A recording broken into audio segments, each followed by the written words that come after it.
Bonjour, pourquoi devenir moniteur de plongée? Donc j'ai déjà fait beaucoup d'articles, beaucoup de vidéos sur comment devenir moniteur de plongée, comment devenir scaphandrier, et je vous expliquais à chaque fois qu'il fallait se poser les bonnes questions. Donc pourquoi je fais cette vidéo? C'est pour vous mettre en garde par rapport à certaines choses. Si vous voulez faire moniteur de plongée pour avoir la carte dans votre portefeuille, allez-y, vous ne prenez aucun risque. Si vous voulez faire moniteur de plongée pour travailler ponctuellement, allez-y, vous ne prenez aucun risque. Maintenant, si vous bâtissez un projet de carrière professionnelle sur le métier de moniteur de plongée, je dis attention. Regardez les statistiques. Un moniteur qui rentre sur le marché du travail reste généralement actif 2 ans à 3 ans maximum. Si je regarde les derniers chiffres, sur une promotion de 25 personnes, dont 20 personnes ont eu leur diplôme d'État, le DEJEPS plongée, seuls 5, ce qui nous donne un ratio de 25%, ont l'intention de continuer dans une carrière professionnelle plongée.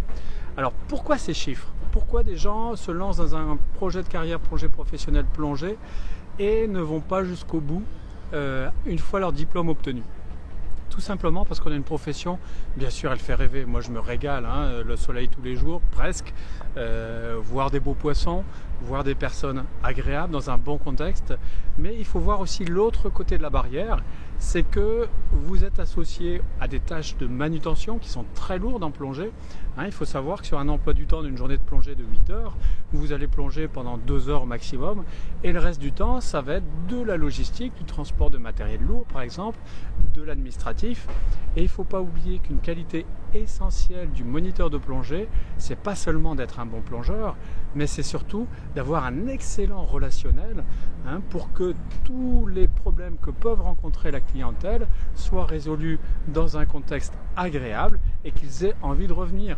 Un moniteur de plongée, ça va être un ambassadeur soit pour lui-même, soit pour le centre de plongée pour qu'il représente, donc quelque part un bon commercial.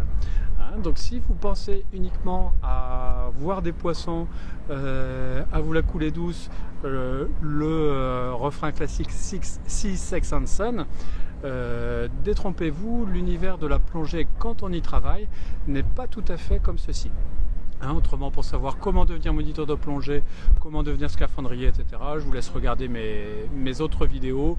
Sachez tout simplement, il faut passer les 4 premiers niveaux, engranger une centaine de plongées, et ensuite vous pouvez devenir moniteur. Des formations 2 semaines pour les formations internationales qui ne sont pas reconnues en France, et une formation de 10 mois en France. Voilà, j'espère vous avoir éclairé. Donc si vous vous lancez dans un projet de carrière professionnelle, réfléchissez bien à pourquoi vous souhaitez le faire. Voilà, à bientôt.